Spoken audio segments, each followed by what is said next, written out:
አልችላለ ልቤ የማይቻል ሲሆን ለመታገስ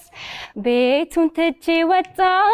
ሰው ቀረኝም ብዬ ላልመለስ ብቸኛ ነኝ እኔ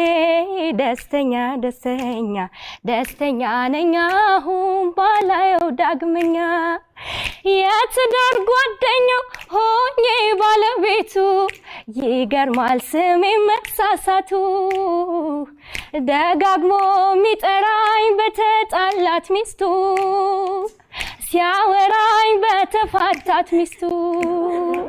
ፊት ሚስቴ ነበረች ተጣልተናል ካለ ከሷ ጋር ተፋተናል ካለ ታዲያ እንዴት ልመነው በስሟ የማለ ሲያወራ በስሟ የማለ ተው ፍቅሩን ከኔ ወጥቷል ልቤማ ከጠላው ሰንብቷል በቃኝ ብታምኑም ባታምኑም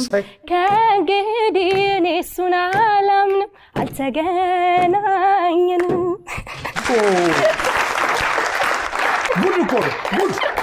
ጉድ ሳይሰማ መስከረም አይጠፋም መልካም አዲስ ዓመት